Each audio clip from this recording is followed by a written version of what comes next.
La Trilla, con Juan Quintana. Muy buenos días, gente del campo, y buenos días, amigos del campo y de sus gentes. Bienvenidos aquí a La Trilla, a la agricultura, a la alimentación, a la ganadería, a los temas agroambientales, como todas las semanitas que hacemos aquí con Jorge Zumeta, mando los controles técnicos, y Jaume Segalés. Buenos días, Jaume. Muy buenos días a todos. Bueno, ya anticipamos en el programa de la semana. Vamos a recordarlo para que no se nos enfade nadie, ¿verdad? Sí. Que estos programas ya más veraniegos hemos hecho un esfuerzo sesudo de localizar aquellos temas, entrevistas, tertulias que hemos mantenido de cuestiones intemporales, pero interesantes para nuestros oyentes, y lo que estamos haciendo en estos programas es un poco reproducirlas. Efectivamente, las noticias comentadas en verano también caen un poquito, entonces no merecía la pena estar en el día a día, pero sí que merecía la pena recordar con las noticias más importantes del año los personajes que de primera mano nos lo han contado. Sí, y que algunos lo habrán escuchado y otros no. Si no los han escuchado, genial. Y si los han escuchado, pues también está muy bien, porque claro, la verdad es que poder tener oportunidad de volver a escuchar temas de interés, yo creo que es muy positivo, sin duda, ¿no? Bueno, pues a ello vamos. ¿Y qué hemos recopilado para esta semana, para este último programa del mes de julio? Pues un interesante debate en La Trilla y la Ciencia, que era sobre fitosanitarios, un tema complejo, necesario, tecnología necesaria sin duda, pero también controvertida y sometida a crítica por parte de los grupos ambientalistas, ¿no? De un sector que está innovando cada vez más y aportando más tecnología para ser capaces de ayudar a los agricultores, pero de una forma sostenible. De hecho, en Bruselas es donde ha habido mucho debate sobre legislación y normativas, y lo último que comentamos con estos amigos de los fitosanitarios era precisamente algunas partes de las noticias que se generaban en Bruselas y que iban a retrasar pues algunas vueltas de tuerca que iban a afectar al uso de fitosanitarios, que como ellos nos decían en el debate, lo van a escuchar ahora, es como dar medicinas a un enfermo. Es que es lo más parecido. Si queremos estar sin medicinas, pues vamos a estar como estaremos. A mí me decía algunas veces, eso es un eufemismo. Digo, no, es que es real, son medicinas para que las plantas se les curen las enfermedades, los ataques, los parásitos, todos son medicinas, y que además hay que utilizarlos con el mismo cuidado. O sea, una medicina mal utilizada en las plantas es muy malo para la planta y para el medio ambiente. Mal utilizada en las personas es muy malo para las personas. Y en los animales que nos comemos, ¿verdad? Consumir las dosis adecuadas, toda esa cantidad. Bueno, ese va a ser uno de los debates que vamos aquí a reproducir. Sí, y luego vamos entrando en una parte más vinculada al mundo del envase de dos perspectivas. La primera, con Irene Ríos, investigadora del envase alimentario en AIMPLAS, nos va a hablar sobre nuevos envases tecnológicamente avanzados, sostenibles, en todo este debate que hay: envase sí, envase no, plástico sí, plástico no, en fin, un debate también súper interesante. Recuerden que muchas patronales piden que el encarecimiento del plástico como envase que se retrase un poquito, porque estamos en una situación de incertidumbre económica, y eso es mucho dinero, sobre todo también para los pequeños supermercados, y que esto al final lo va a tener que pagar el consumidor. Es mejor ir para otras vías, como en este caso, buscando un envase que sea todavía más sostenible. Y que, es que al final el envase que se echa al mar no lo echa el fabricante, lo echa una persona que ha ido a la playa y lo ha tirado. Y teniendo en cuenta, yo siempre destaco en este programa que el gran problema de las balsas de plástico de los océanos no está en Europa. En Europa hay que mejorar nuestro sistema de reciclaje, pero tenemos sistemas de reciclaje muy potentes en todos los países y de reutilización. Mejorable, por supuesto, pero eso en los países, en los espacios económicos y en los continentes donde eso es muy laxo, donde realmente se genera, y además superpoblados, donde se genera un volumen brutal. Castigar a un consumidor europeo por algo que se está haciendo en Asia, mal, es que no tiene ningún sentido. Hay que seguir trabajando en ello, pero hay que buscar soluciones que sean también económicamente y medioambientalmente viables. Y luego, vinculado también con ello, que en este caso no nos vamos a centrar en este asunto en concreto, es el agua mineral, que es un producto diferente a lo que es el agua de grifo, y que también hay empresas y un sector detrás que trabaja por llevar a nuestras mesas, pues sin ningún tratamiento químico, tratamiento físico puro y duro, pero embotellado, y ahí también siempre surge un poco el debate, ¿no? Recordemos que hay una parte de botella de cristal, sobre todo en hostelería, que todavía es más 100% reciclable, aunque el plástico ellos han trabajado, nos comentaban en esta entrevista, han trabajado en mayor sostenibilidad, menos plástico, la gestión con menos CO2 a la hora de transportarlo todo, es decir, que están día a día invirtiendo mucho dinero para que sea todavía más sostenible la parte que no es agua pura. Y desde hace escasamente un mes, sin bisfenol A, que fue aprobado eliminar de los envases y los revestimientos de latas y de plásticos el bisfenol A, que es tan conflictivo. Eso es otro debate del que hablaremos más adelante. Bueno, y también, por supuesto, hoy nuestro amigo Pablo Maderuelo nos va a llevar a Rueda, a una bodega de vinos blancos donde por primera vez en 6 generaciones Ángela lidera esta bodega. Y nos lo comentará Pablo, como siempre, cómo ha sido su experiencia y cómo ha entrado en este sector. Lo veremos al final del programa, si te parece. Vamos con ello. Bueno, y hasta aquí nuestra pequeña introducción y si te parece arrancamos para no perder ya más tiempo. La Trilla, con Juan Quintana. Bueno, pues comenzamos. Vamos a abordar periódicamente pues distintos temas de la actualidad de nuestro sector agroalimentario, pero cuestiones que tienen un impacto en la opinión pública, asuntos que de una manera u otra preocupan a la sociedad y donde hay quizá una falta de información o de conocimiento.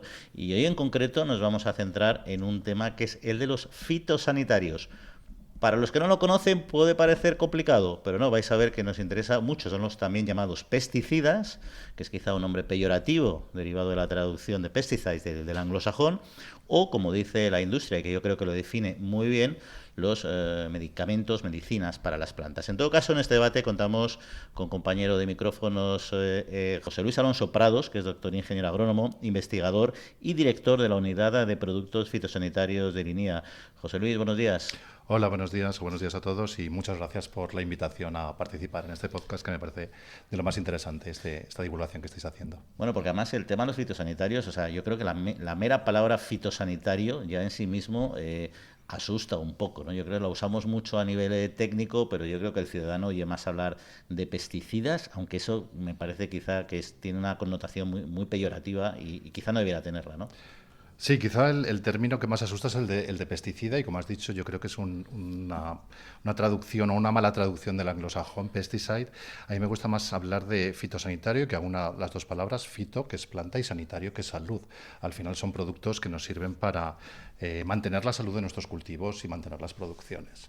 Y dentro de este grupo de fitosanitarios pues se encuadran y se incluyen muchos tipos de sustancias que incluyen los insecticidas, los fungicidas, los herbicidas, que sirven para controlar los primeros las plagas, los segundos las enfermedades, los terceros las hierbas que compiten con los cultivos, y además que están incluidos tanto las sustancias químicas como los microorganismos, como extractos vegetales, es decir, tenemos un gran abanico de productos que se pueden considerar dentro de la familia de los fitosanitarios. Trasladándolo a humanos o animales, a seres vivos, sería como medicamentos en cada época de nuestra vida. Serían como los medicamentos que compramos en las farmacias para los humanos y los medicamentos veterinarios.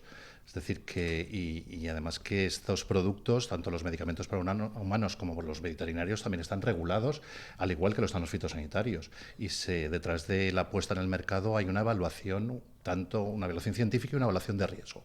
Pero lo curioso, José Luis, es que un medicamento para las personas humanas, o incluso los medicamentos animales, la gente no los pone en cuestión, pero hay un debate ideológico, político, hace ya décadas en la sociedad, sobre todo en las sociedades avanzadas, yo creo, sobre la necesidad de aplicar estos productos a nuestros cultivos, entendiendo el ciudadano y los detractores que de alguna manera perjudican a nuestra salud y a nuestro medio ambiente.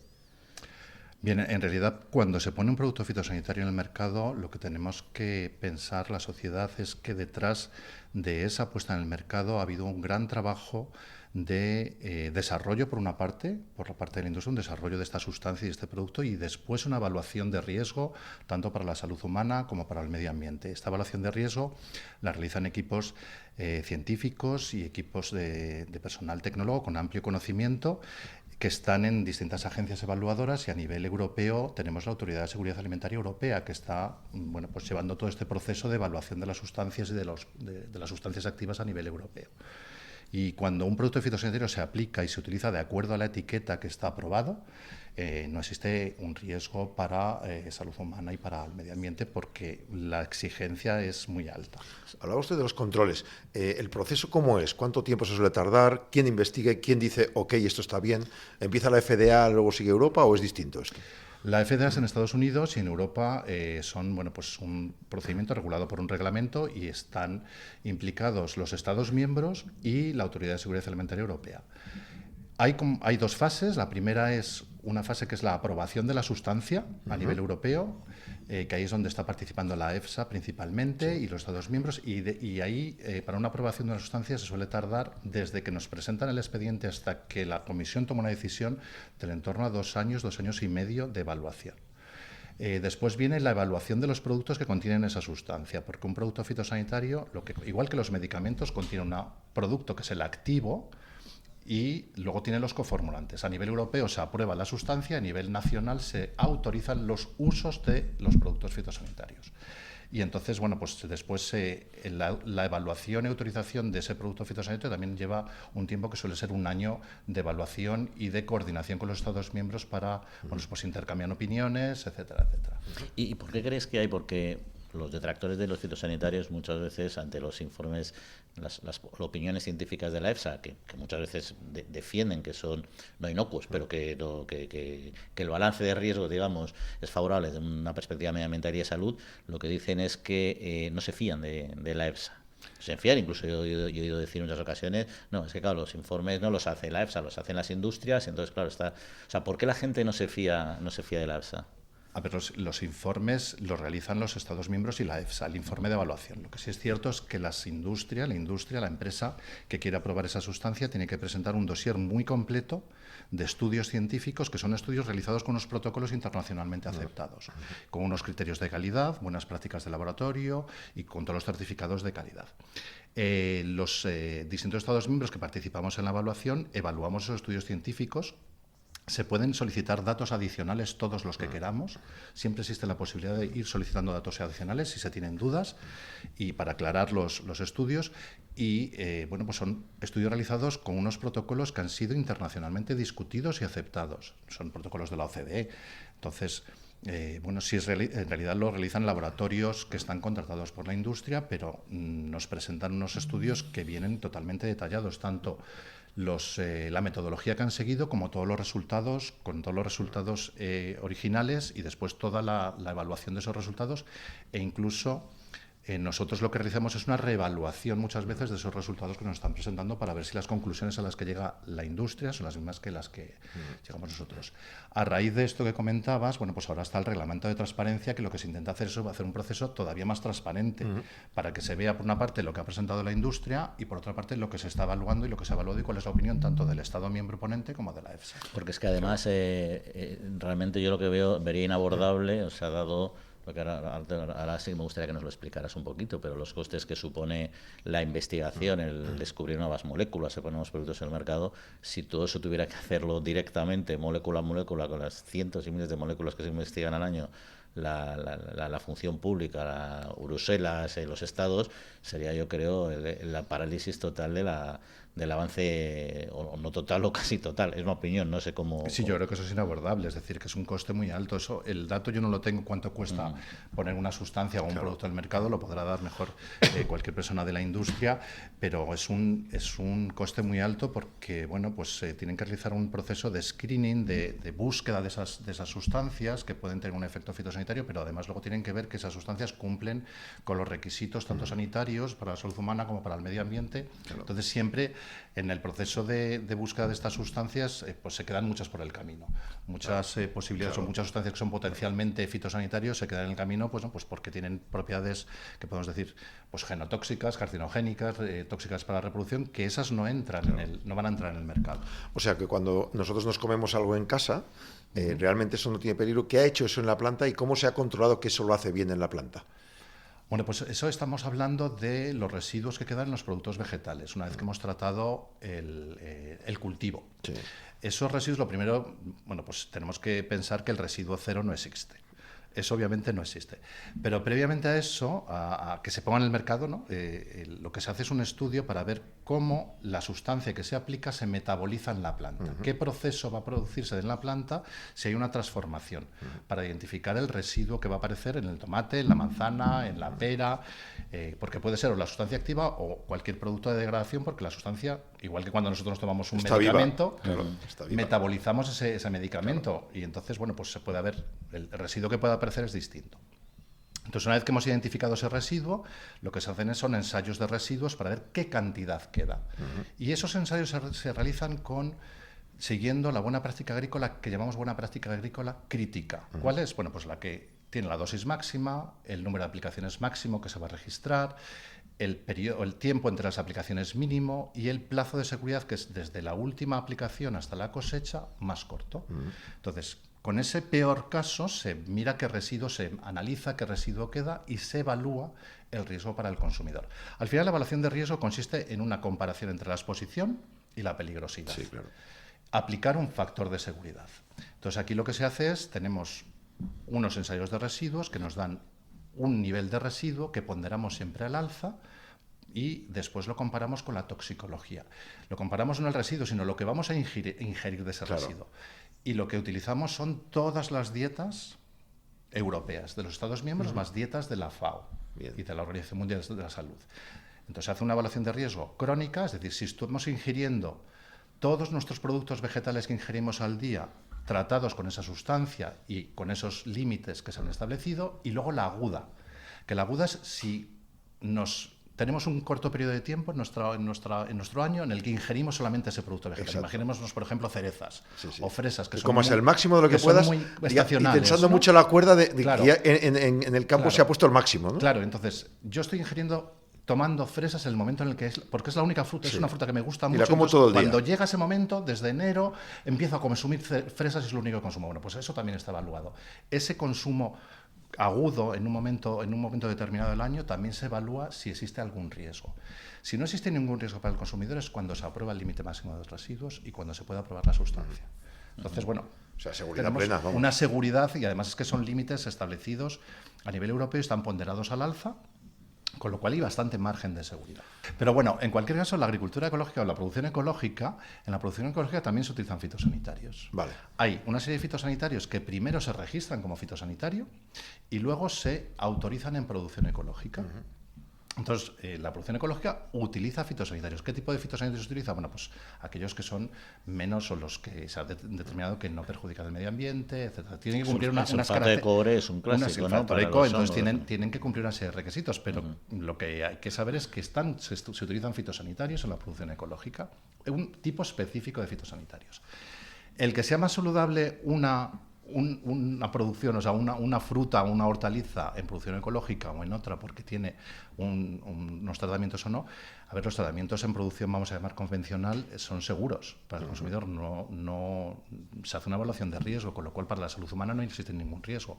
En cuanto a la calidad como nutritiva, yo no conozco ningún estudio científico que avale más una producción que la otra. Vale. Entonces, al final yo creo que la elección por parte del consumidor de un producto ecológico o un producto, vamos a llamar convencional, es más tener en cuenta otros criterios. La producción ecológica incluye muchísimas más cosas. Entonces, yo creo que ahí los consumidores lo que están eligiendo es, yo cojo este tipo de producto por esto y esto, pero no solamente por los fitosanitarios. Hay más cosas detrás. Pero es importante lo que has comentado, porque el tema de la salud, a veces el consumidor se confunde. Claro, y es que es piensa eso. que es más saludable un producto ecológico que uno no ecológico. Es eso. El concepto de ser saludable o no influye otras muchas cuestiones, pero desde luego no necesariamente ¿se mide esa cuestión también, la durabilidad activa del principio activo dentro de la planta para el consumidor? ¿Y qué pasos se están dando para reducir esa actividad? La vida media del producto, de la sustancia activa en la planta, se mide con los estudios de metabolismo en planta que se realizan para el registro, para la aprobación de una sustancia y para el establecimiento del límite máximo de residuos.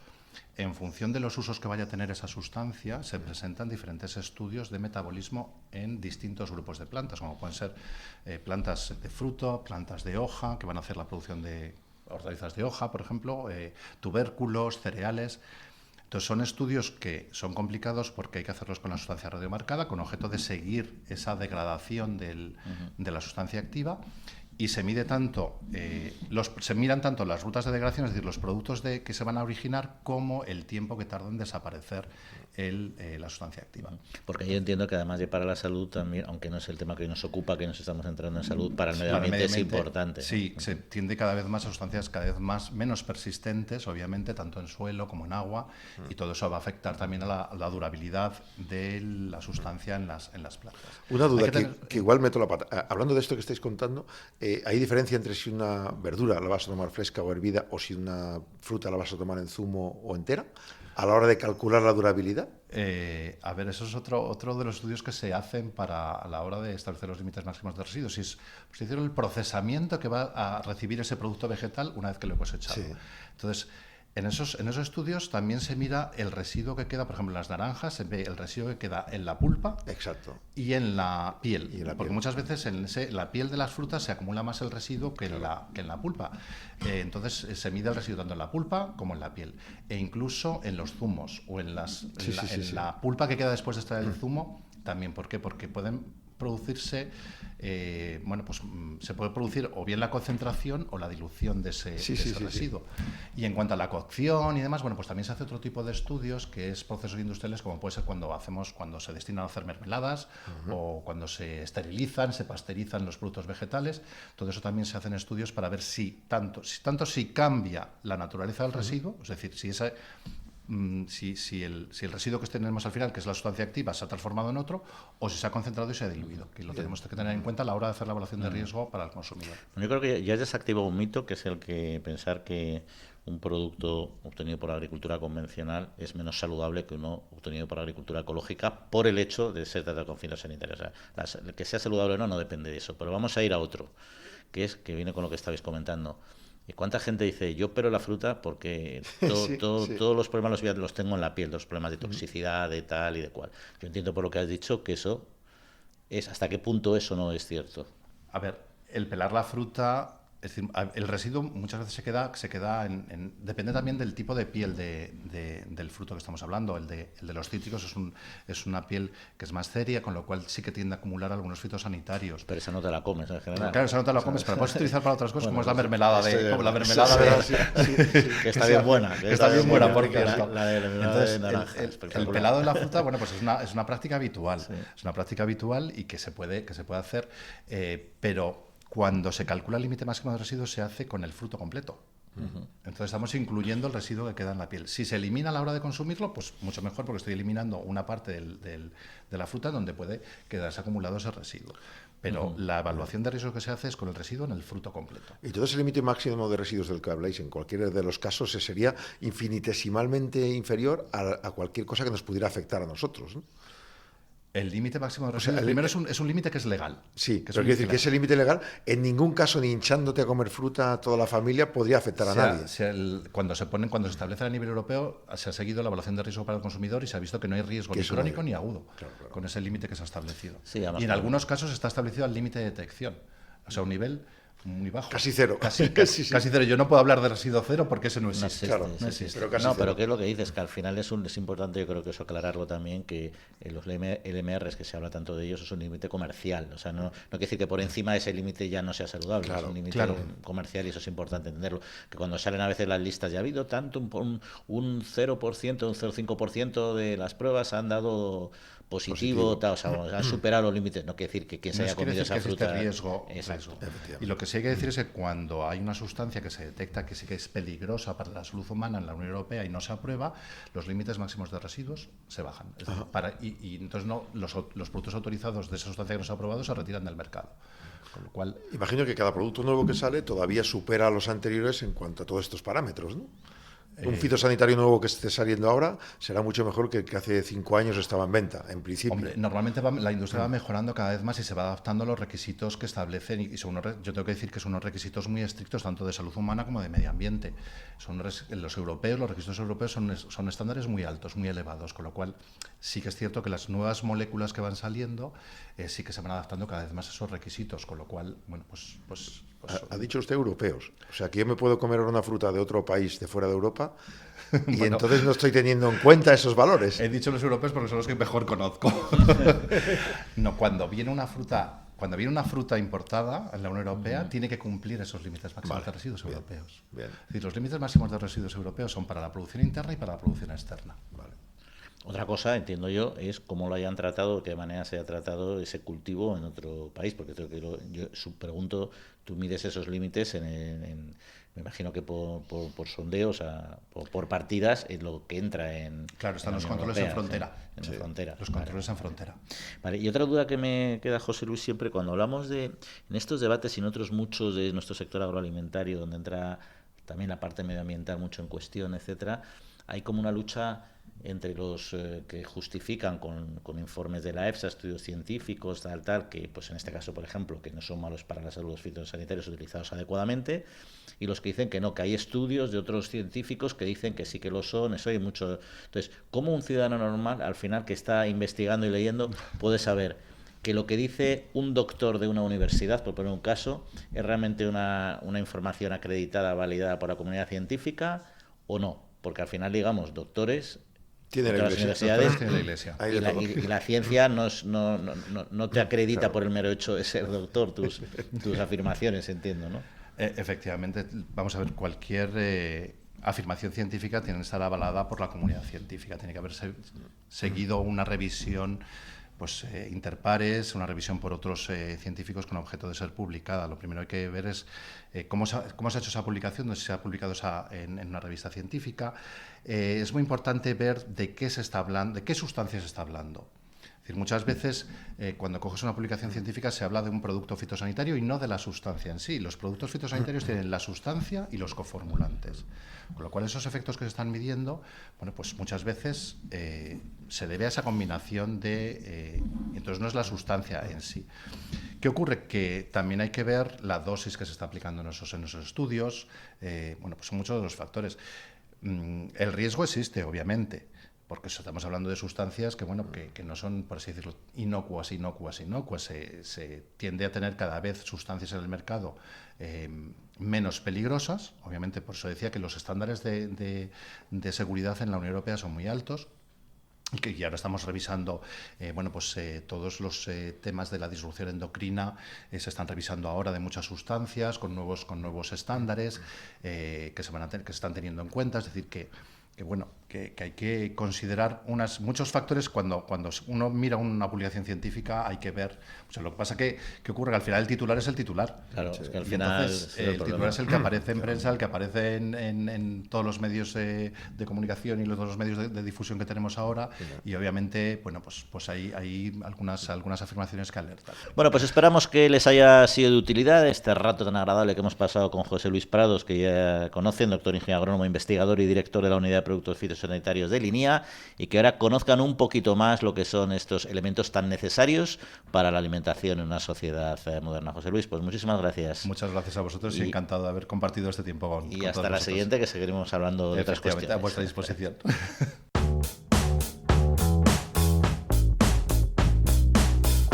La Trilla, con Juan Quintana, Capital Radio.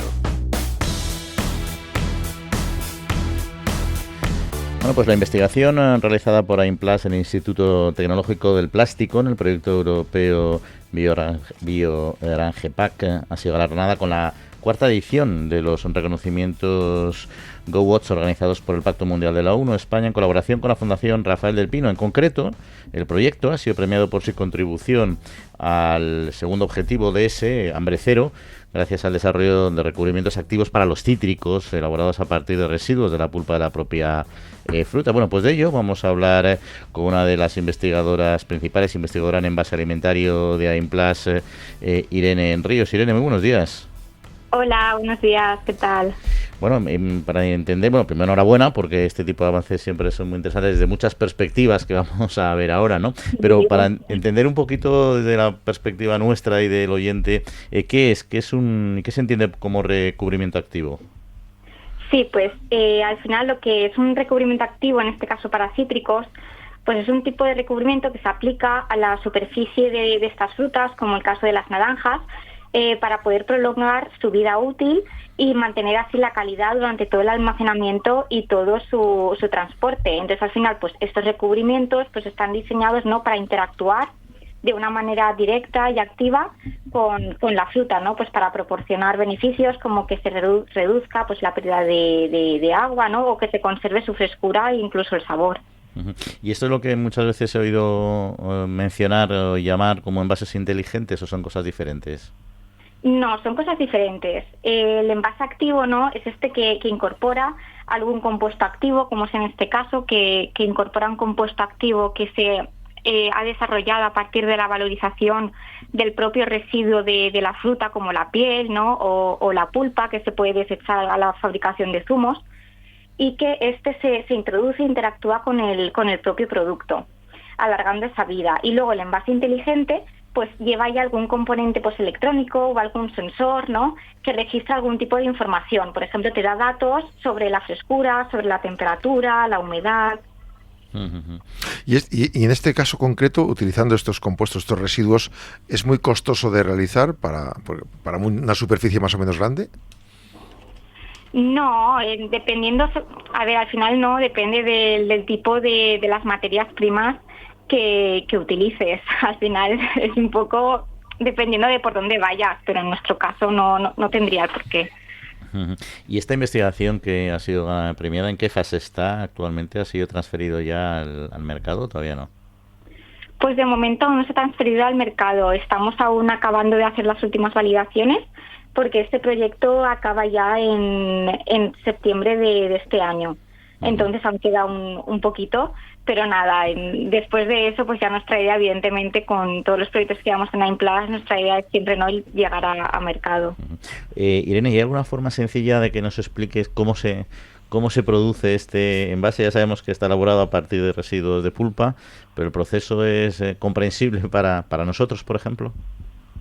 Sí, pues al final lo que tenemos, pues por un lado tenemos lo que es este compuesto activo, que es un polvito, ¿no?, que conseguimos extraer a partir de estos residuos y que nosotros hemos metido a través pues de una formulación, ¿no?, una emulsión, que es así, pues como te diría yo, pues como si fuera un zumo con esa consistencia, que es en base pues de ceras naturales, ¿no?, y de compuestos naturales, porque al final lo que queremos es que sea también comestible.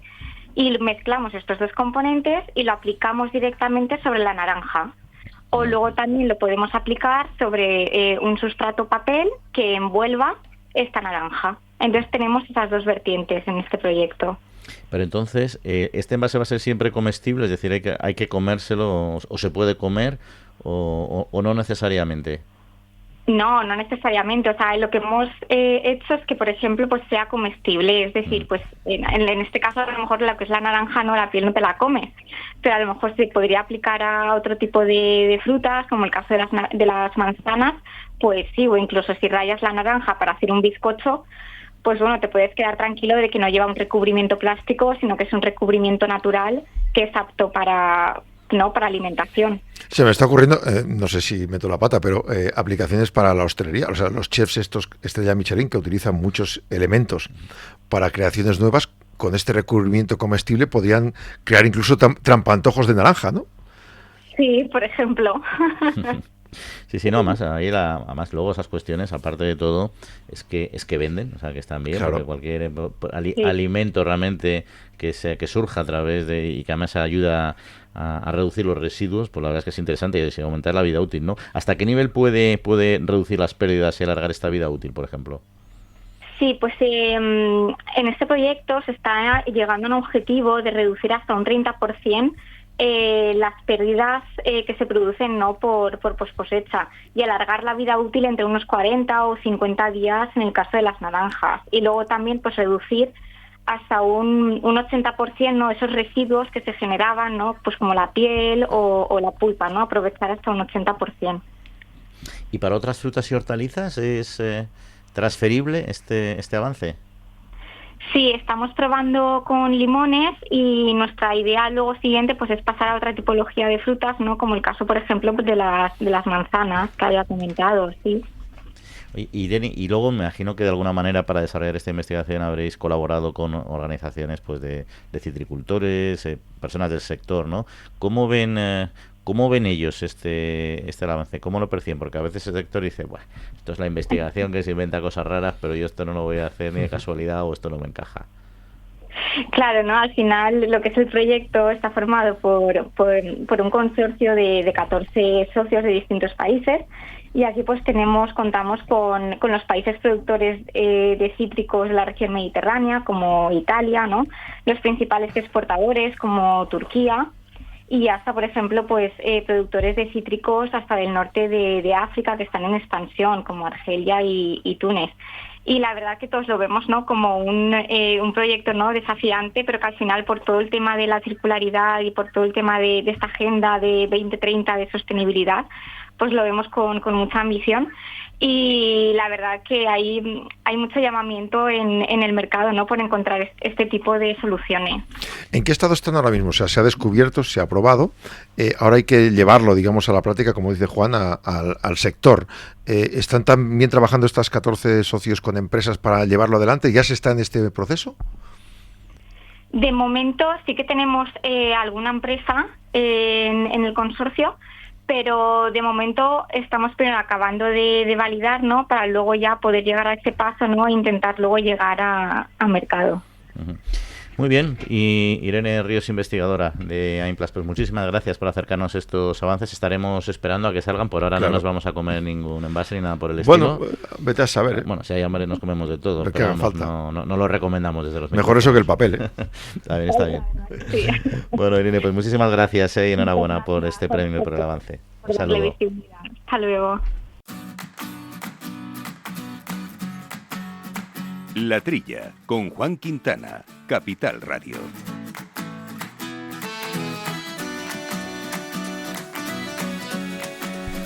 Pues la Asociación de Aguas Minerales de España, ANEAVE, entidad que representa la práctica totalidad del sector, ha celebrado su 46 Asamblea General y durante el evento esta organización avanzó algunos de los datos más relevantes del sector en los últimos 12 meses. El sector de aguas minerales registró en el 2023 un volumen de producción de 6.440 millones de litros, una cifra que representa y que ha supuesto una ligera caída del 2% aproximadamente respecto al ejercicio anterior. En todo caso, el agua mineral sigue siendo un año más la bebida más consumida en España. Y para hablar de esto, nos acompaña Irene Zafra, secretaria general de ANEAVE. Irene, buenos días. Hola, buenos días. ¿Qué factores han provocado la caída del 2% de volumen de aguas minerales en producción en el año 2023? Bueno, pues el sector de aguas minerales es uno de los sectores que todavía no se ha recuperado del impacto de la pandemia. Todavía no hemos alcanzado la producción o los volúmenes de consumo que teníamos en el 2019, pero estamos en paralelo a otros sectores de bebidas, ¿no? O sea, no es un fenómeno exclusivo de nuestro sector. Hemos conocido esta semana los datos del consumo de bebidas en Horeca en general y es verdad que también ha descendido un 1,4%. ¿El consumo por persona y año, 133 litros, está en la línea, por ejemplo, de otros países de nuestro entorno? Sí, bueno, está en los top, en los 5 primeros, ¿no? Es verdad, el agua mineral sigue siendo la bebida más consumida en España, con un 46% de los litros que se consumen de bebidas, y ese 133% nos coloca en un ranking, 133, litros per cápita nos coloca pues en un quinto puesto en el ranking europeo. Todos los países que estamos en ese ranking, en los primeros puestos, somos países con gran tradición termal, porque no hay que olvidar que el origen de este sector se encuentra en los balnearios, cuando se empezó a envasar ese agua minero medicinal en los balnearios y de ahí se desarrolló toda una industria, ¿no? Están por delante de nosotros pues Alemania, Italia, Hungría, luego que están en paralelo con un consumo muy parecido entre ellos. Luego hay luego está Grecia y luego estamos en una posición muy parecida a Francia y Portugal. Somos el cuarto país de la Unión Europea en producción de aguas minerales. ¿Lo somos también en consumo per cápita? ¿Estamos entre los de arriba del ranking? Sí, es un sector que exportamos muy poco y que la verdad es que no existen prácticamente stocks, ¿no? Lo que se produce se consume en el territorio nacional. Estaba ahora mismo intentando actualizar los datos de exportación y representa menos de un 1%, estamos en un 0,6% de lo que es la producción nacional. O sea, ¿que hay margen para exportar más o no se considera necesario? Bueno, influyen muchos factores, ¿no? A la hora de que tengamos una exportación pues muy limitada, ¿no? Nosotros tenemos que envasar el agua por imperativo legal a pie de manantial, ¿no? No podemos envasarla, no podemos transportarla a lugares que sean más ventajosos desde el punto de vista logístico y esto condiciona un poco pues todo lo que es el transporte del agua, las exportaciones y también es una cuestión de precio porque el precio en España del agua mineral también es en general es bastante bajo, según datos de el Ministerio de Agricultura, Pesca y Alimentación, el precio del agua mineral en España fueron de 22 céntimos el litro. Y bueno, y cuesta mucho, el transporte incidiría muchísimo en esa estructura de costes. Bueno, pues entonces el consumo es prácticamente nada. Y en el contexto actual de sequía, en zonas, por ejemplo, como Cataluña, en la que hay grandes empresas de producción de agua mineral, ¿cómo les está afectando este problema a la hora de producir y distribuir agua mineral? Por ejemplo, ¿se vende más? ¿Se produce menos debido a la sequía? La sequía también, el sector de aguas minerales en Cataluña sí se ha visto afectada por la sequía en cuanto al agua en proceso, ¿no? Tiene las mismas restricciones, creo que son de un 25% del agua que se utiliza en el proceso productivo, no tanto lo que es el agua mineral. El agua mineral es un recurso que es subterráneo, ¿no? Que muy profundo, que tiene unos ciclos hidrológicos mucho más largos, de tal manera hay aguas que permanecen en su suelo más de decenios, ¿no? Decenios, y por lo tanto se puede decir que años secos se pueden compensar con años lluviosos. Esto no quiere decir que nosotros estemos vendiendo más en épocas de sequía, no. Lo que influye en la venta del agua mineral pues es el calor, las necesidades de estar bien hidratado y también cuando hay una mayor afluencia turística, ¿no? De visitantes. En cualquier caso, me gustaría destacar que el agua mineral, al ser un recurso minero, está absolutamente controlado. Está muy regulado, es un sector muy regulado y está controlado por las autoridades mineras, de tal manera que cuando se concede la declaración de un agua mineral, que es todo un expediente administrativo para que un agua pueda llamarse agua mineral natural, tienen que demostrar una serie que tiene una serie de cualidades. Pues luego se concede también un perímetro de protección de ese agua y un caudal óptimo de aprovechamiento, de tal manera que ese caudal garantiza siempre que se esté respetando el balance hídrico, el equilibrio natural del acuífero, ¿no? Una gestión sostenible, un aprovechamiento sostenible del recurso. Otra cuestión, como han comentado ustedes, el sector aporta 1.532 millones de euros a la economía, genera 30.000 puestos de trabajo, da arraigo a las comunidades rurales, produce en municipios de menos de 2.000 habitantes. ¿Cree usted que se valora desde la sociedad y desde las administraciones esta sinergia, esta apuesta por dar riqueza en zonas menos pobladas? Es un reto que tenemos como sector, poner esta circunstancia en valor, ¿no? Porque efectivamente el sector contribuye fuertemente al desarrollo económico y social de municipios donde no hay prácticamente otra actividad industrial. En España hay 120 plantas envasadoras, ¿no? De agua mineral y la mitad de ellas se encuentran en municipios de 2.000 habitantes. Esto, pues, lógicamente supone una generación de empleo directos, pero también indirectos, ¿no? Estamos viendo, este año queremos comunicar más este valor que aporta el sector en su conjunto a las comunidades locales, porque estamos viendo que a igualdad de municipios en número de habitantes, allá donde hay una planta envasadora, hay una mayor oferta de servicios, y hay una mayor afiliación, también un mayor empleo. ¿Y cómo están logrando reducir el 10% de la huella de carbono? Bueno, todas las empresas del sector de aguas minerales están en sintonía con lo que es el Pacto Verde, que sabemos que tiene como principal objetivo la descarbonización en 2050, ¿no?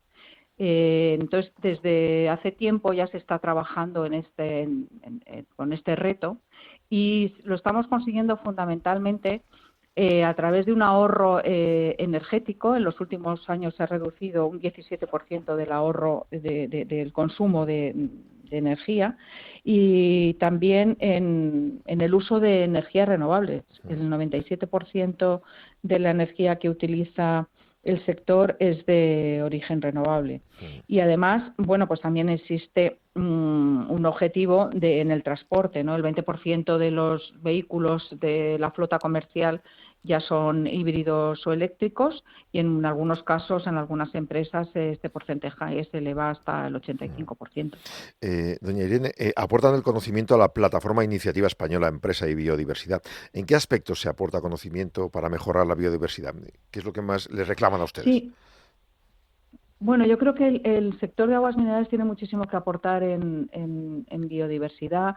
Nosotros consideramos muy interesante entrar en esta iniciativa del Ministerio, porque las empresas de aguas minerales tienen todas muy incorporada están desde su origen sensibilizadas con la protección del medio ambiente, por el propio producto que envasamos, ¿no? El agua mineral es un producto natural, subterráneo, que tiene que tener unas características de calidad y de seguridad alimentaria, tiene que ser sana bacteriológicamente, tiene que tener una pureza en el origen, y eso nos obliga a proteger el entorno, a proteger ese manantial con esa gestión sostenible, como he dicho antes, pero también lo que es la protección del entorno donde se encuentran esos manantiales, para que no haya ningún riesgo que que afecte a la calidad del agua. Entonces, todas las empresas, además de esta protección, pues establecen medidas de mejora de los ecosistemas, pues para proteger la fauna, la flora, y bueno, yo creo que eso ahí el sector es ejemplar y diferencial respecto a otros sectores. Sí, para terminar, ¿en qué consistiría la innovación para avanzar hacia la plena circularidad de los envases? Sí, bueno, nosotros la sostenibilidad lo hemos puesto en el centro de todo lo que es nuestro proceso productivo. Sobre todo lo estamos haciendo con ecodiseño. Desde que se empiezan a idear los envases se tiene en cuenta el tema de la sostenibilidad, y también, bueno, pues lo que es introduciendo medidas de mejora de buenas prácticas para mejorar la sostenibilidad en toda la cadena de valor. Hemos reducido en los últimos años un 28% de la materia prima del plástico que utilizamos para fabricar los envases, ¿no? Con envases cada vez más optimizados, más eficientes, que utilizan menos material, y además estamos utilizando mucho material reciclado para fabricar nuevos envases, ¿no? Ahora mismo el 32% del plástico que utilizamos para fabricar envases es ya de origen reciclado. Es de origen reciclado. Esto significa que estamos poniendo en el mercado pues 40.000 toneladas menos de plástico virgen, con nuestra ambición y nuestro compromiso de llegar a ser 100% circulares, de alcanzar lo que llamamos de botella a botella. Una cuestión ya final, ¿cómo afectan las tasas a los envases plásticos que se han puesto en marcha en el año 2023, en enero, hace un año y un par de meses? Pues ha afectado, pues ha tenido un gran impacto, la verdad, porque ha duplicado prácticamente los costes que teníamos de gestión medioambiental. El sector en su conjunto pues abona por punto verde alrededor de 60-70 millones de euros, y el impuesto ha supuesto prácticamente la misma cantidad.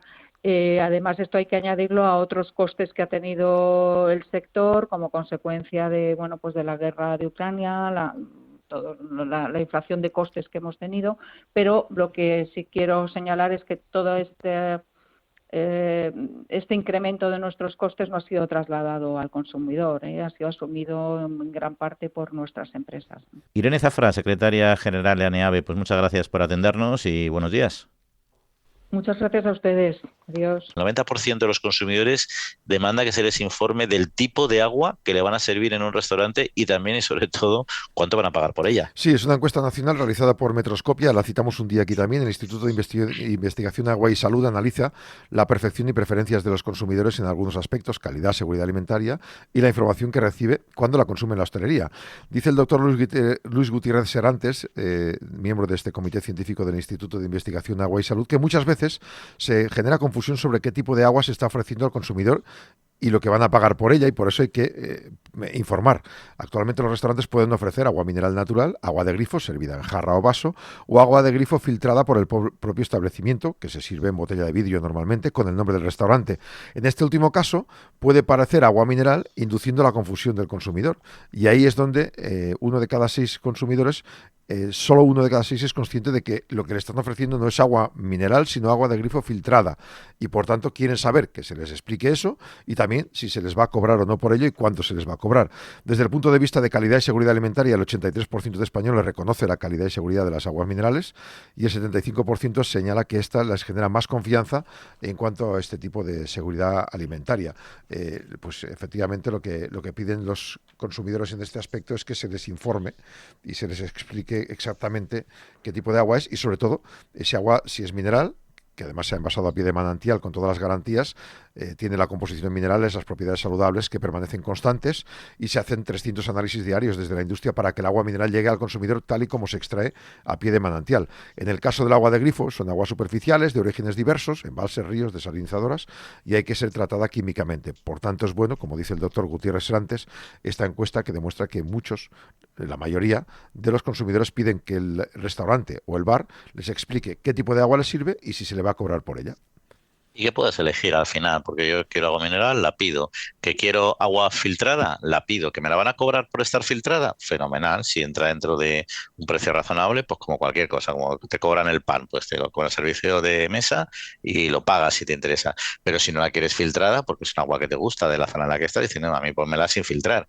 Y también te la pueden cobrar, porque al final eso es un coste para la restauración. Lo que pasa es que obviamente es un precio tan simbólico que no te lo van a cobrar, con lo cual, oye, te lo recargan en el plato, porque quedaría muy cutre que te cobraran el agua del grifo, aunque a mí me parecería razonable, pero quedaría cutre por las cantidades de las que hablamos, ¿no? Pero bueno, ese es el tema, sobre todo es, oye, que ponerme lo que yo quiera beber y lo que quiera beber me lo cobráis si tiene sentido, y si no me lo queréis cobrar, pues no me lo cobréis, pero al menos que yo sepa lo que pago.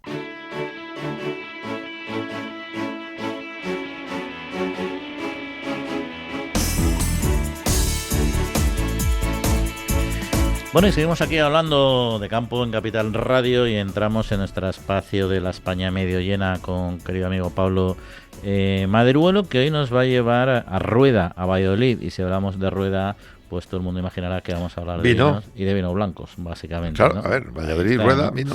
Y oye, habrá más cosas, pero del vino es sí, lo que nos... Y en el mundo de las bodegas ahora hay buenísimas enólogas, por supuesto, pero hace tiempo era un negocio muy de hombres, como casi todos, la verdad. Sí, es verdad. Ha costado, en algunos casos ha costado meterse ahí. En estos casos, supongo que siendo de la familia, pues también te ayuda, porque llega un momento que hay una herencia, hay un tal, tienes que estar en el accionariado, y bueno, pues yo voy a aportar, voy a aprender. No, y yo conozco hijas de amigos míos bodegueros que han entrado y iban por otra línea, pero luego al final se les ha ido enganchando la enología y se han quedado llevando las bodegas que llevan los padres. Un poco es el mismo caso que nos va a comentar hoy Pablo con la primera generación de mujeres en 6 generaciones. Fíjate, al frente de estamos hablando de casi 2 siglos. Familiar. Sí. 6 generaciones, pero 30 años por generación. Sí, una barbaridad. Pero que nos lo cuente directamente Pablo y su invitada Ángela. Pablo, muy buenos días. Hola, muy buenos días. Como cada fin de semana estamos aquí en la España medio llena, cargados de historias que nos van a ayudar a transportarnos a la realidad de nuestros pueblos. Hoy os voy a presentar a Ángela. Ángela es la primera mujer dentro de su familia, es ya 6ª generación que ha cogido las riendas de la bodega familiar. Ella es hija de uno de los creadores de la denominación de origen Rueda, en Castilla y León, en Valladolid. Esta es su historia. Hola, buenas tardes. Aquí estamos intentando un poquito sacar adelante lo que es ahora mismo el medio rural y fomentando un poco el trabajo y la vida en el mundo rural. Ángela, ¿tú de dónde eres?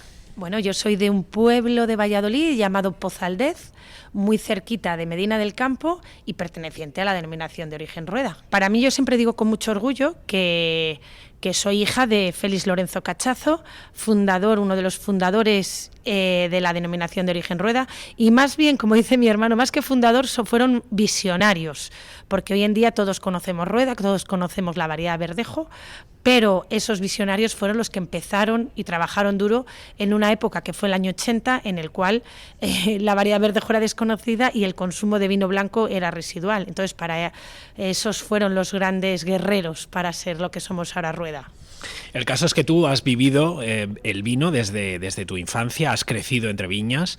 ¿Cómo está presente el vino hoy en tu vida? Yo nací en el mundo del vino. Ahora mismo estudié ingeniería agrícola y luego me licencié en enología, pero desde chiquitina yo sabía que este mundo era lo que a mí me gustaba, soñaba con ser. Viví esos años duros de mis padres, de Félix y de Rita, en comienzo de la denominación de origen Rueda. Viví su lucha mucha constancia y trabajo, y creo que fue eso lo que hizo que mis ojos girasen hacia este mundo de la enología.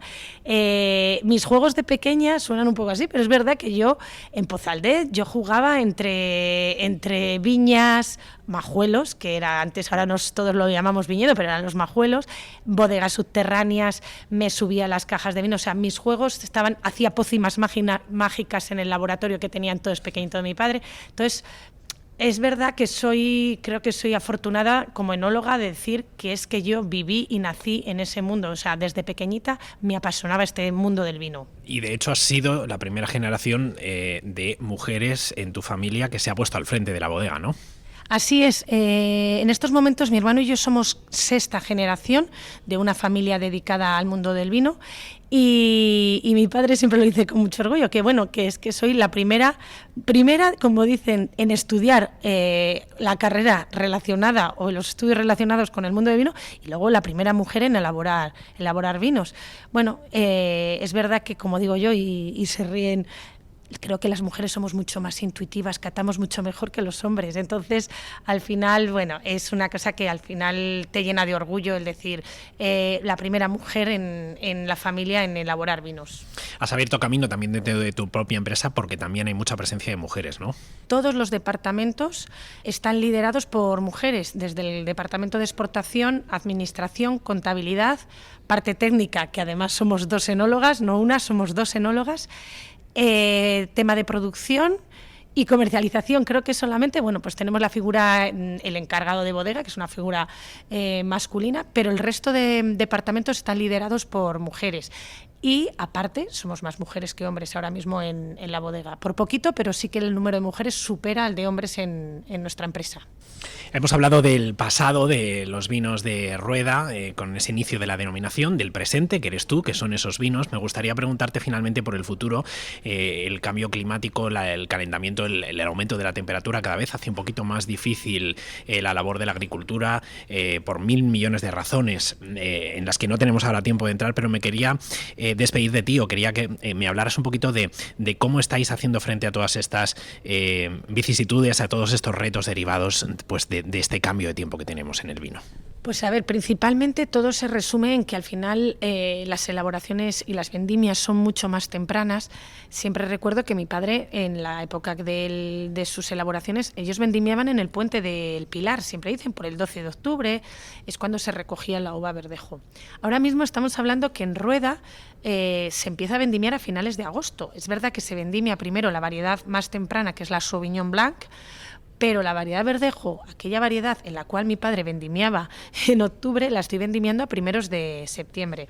Todo esto es el cambio climático, las temperaturas, al final lo que está haciendo es que se acorten más los ciclos y al final que tengamos que vendimiar mucho antes para que no tener vinos muy alcohólicos, que es verdad que ahora se huye, sobre todo en el mercado de exportación, de vinos muy alcohólicos, entonces tenemos que adelantar la vendimia en su punto de maduración óptima y por esta razón se vendimia a finales de agosto o primeros de septiembre. Eso es un cambio brutal que al final se ha hecho un poco por poder gestionar esos vinos que si no serían muy alcohólicos y con muy poca acidez. Bueno, pues Ángela, muchísima suerte en este camino que has abierto también hacia la mujer en el mundo del vino, en el medio rural, y estaremos muy atentos a todos los éxitos que vengan por delante. Muchas gracias, sobre todo a la España medio llena, y por darme esta oportunidad. Y muchísimas gracias por todo lo que estáis haciendo. Compañeros, que tengáis muy buen fin de semana y nos encontramos como siempre en 7 días aquí en La Trilla, en la España medio llena. Adiós. Bueno, pues muy interesante todo lo que hemos escuchado. Esperemos que a nuestros oyentes les haya gustado también, Jaume, y la semana que viene repetimos. Exacto. Ya llegaremos a agosto y en estas semanas haremos algo parecido. Hemos rescatado muchas entrevistas, muchos contenidos como estos. La trilla y la ciencia es algo que nos hace pensar y nos da para comentar muchas cosas. Sí, nos hemos centrado mucho en el agua, en los envases, en fitosanitarios, temas, la verdad es que de interesante debate. Oye, y ahora, pues nada, es el último el fin de semana de julio. Ahora ya me imagino que mucha gente estará cogiendo vacaciones, estarán escuchando la trilla seguro desde sus coches, cosa que hacen fenomenal, pero oye, que conduzcan con mucho cuidado, que es una época... Que se relajen, que vayan tranquilos, que paren a refrescarse. Bueno, este fin de semana es el más complicado del año, porque hay los que vuelven de vacaciones y los que se van. Por meses y por quincenas. Del 15 al 30, así que... Pues ya saben, que conduzcan con cuidado, que eso es muy importante. Yauma, pues nosotros la semana que viene más y mejor, esperemos. Hasta la semana que viene a todos. Y agradecemos a Jorge Zumeta al mando de los controles técnicos y a todos ustedes, lo dicho, conduzcan con mucho cuidado, disfruten de sus vacaciones o de la vuelta a las vacaciones y nos escuchamos en 7 días. Entre tanto, cuídense.